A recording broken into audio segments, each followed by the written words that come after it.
అయితే ప్రవర్తించారు. కౌశిక్ రెడ్డి దౌర్జన్యం చేస్తున్నాడు అంటూ కూడా ఇటు సంజయ్ ఆరోపించిన పరిస్థితి ఉంది. సంజయ్ ను ఒరే అంటూ కూడా ఇటు కౌశిక్ రెడ్డి సంబోధించాడు. తోటి ఎమ్మెల్యే సంజయ్ తో అమర్యాదపూర్వకంగా ప్రవర్తించారని చెప్పాలి. ఇటు కరీంనగర్ కలెక్టరేట్ లో సమీక్షా సమావేశంలో ఎమ్మెల్యే సంజయ్ మాట్లాడుతుండగా మధ్యలో ఇటు పాడు కౌశిక్ రెడ్డి కలుగ చేసుకుని దురుసుగా ప్రవర్తించిన దృశ్యాలనైతే మనము విజువల్స్ లో క్లియర్ గా చూడొచ్చు. సంజయ్ చేతిలో మైక్ లాక్కునేందుకు కూడా ఆయన ప్రయత్నించారు. అయితే తోటి సభ్యులందరూ కూడా ఈ గొడవకి సంబంధించి వారించిన ఇటు కౌశిక్ రెడ్డి అయితే వెనక్కి తగ్గలేదు.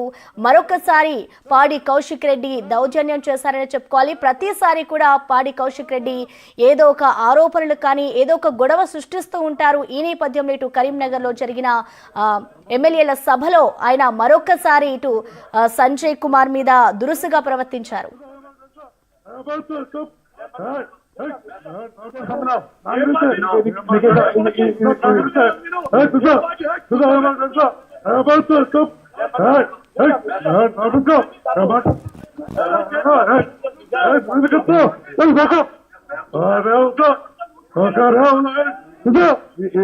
సంబంధం లేదా మాట్లాడుతూ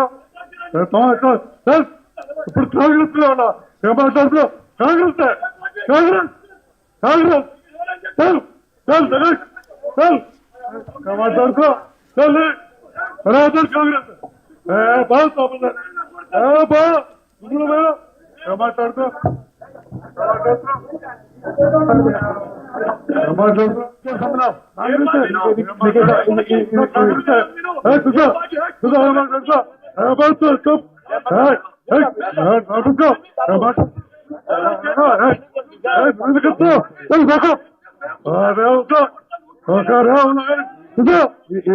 సంబంధం లేదా మాట్లాడుతూ ఇప్పుడు కాంగ్రెస్ లో ఉన్నా మాట్లాడుతూ కాంగ్రెస్ కాంగ్రెస్ కాంగ్రెస్ మాట్లాడుతూ బీఆర్ఎస్ ఎమ్మెల్యే పాడి కౌశిక్ రెడ్డి మరోసారి నోరు పారేసుకున్నారు. తోటి ఎమ్మెల్యే సంజయ్ తో అమర్యాదపూర్వకంగా ప్రవర్తించారాయన. మైకు లాక్కునేందుకు కూడా ఇటు పాడి కౌశిక్ రెడ్డి వ్యవహరించిన తీరు మనం చూసుకోవచ్చు. ఆయన ఒకవైపు సంజయ్ కుమార్ మాట్లాడుతూ ఉండగా పాడి కౌశిక్ రెడ్డి నువ్వు ఏ పార్టీ నుంచి వచ్చావురా అంటూ కూడా ఇటు అమర్యాదపూర్వకంగా ఆయనతో ప్రవర్తించిన తీరు మనం ఒకసారి చూసుకోవచ్చు. నేను ఇంతే అంటూ కూడా పాడి కౌశిక్ రెడ్డి తీరు మనం చూసుకోవచ్చు. ప్రతిసారి కూడా ఆయన ఏదో ఒక వాగ్వాదానికి దిగుతూ ఉంటారు. అంటే ఇటు ఆ పార్టీ పరంగా ఓడిపోయింది అనే అక్కుసుతో కూడా ఆయన ఈ విధంగా వ్యవహరిస్తారు అంటూ కూడా కొందరు విమర్శలు అయితే చేసిన పరిస్థితి కూడా ఉంది. మరోవైపు ఇటు చూసుకుంటే మనం విజువల్స్ లో ఇటు పాడి కౌశిక్ రెడ్డి దౌర్జన్యం క్లియర్ కట్ గా కనిపిస్తోంది.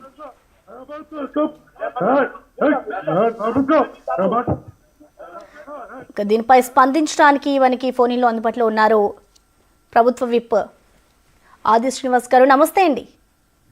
నమస్తే నమస్తే సార్ చెప్పండి, ఎప్పుడు కూడా పాడి కౌశిక్ రెడ్డి గారు ఇలానే ప్రవర్తిస్తూ ఉంటారు అని అసలు ఎందుకు ఇలా చేస్తున్నారు అనుకోవచ్చు, మీరేం చెప్తారు?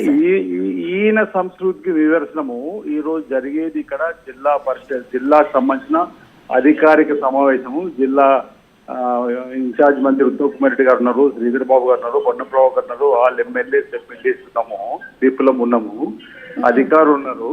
ఈ సమయంలో ఒక్కొక్క ఎమ్మెల్యే వారి అభిప్రాయం చెప్తున్నప్పుడు జైత్యాల ఎమ్మెల్యే గారు లేచి వారి అభిప్రాయం చెప్పబోతున్నారు. నువ్వు మాట్లాడుతూ ఏ పార్టీలో ఉన్నా చెప్పినటువంటి మాట మాట్లాడుతూ అన్పార్లమెంటరీ భాష మాట్లాడుతున్నారు. ఇదేం బీఆర్ఎస్ పార్టీ మీటింగ్ కాదు, ఇదేం కాంగ్రెస్ పార్టీ మీటింగ్ కాదు.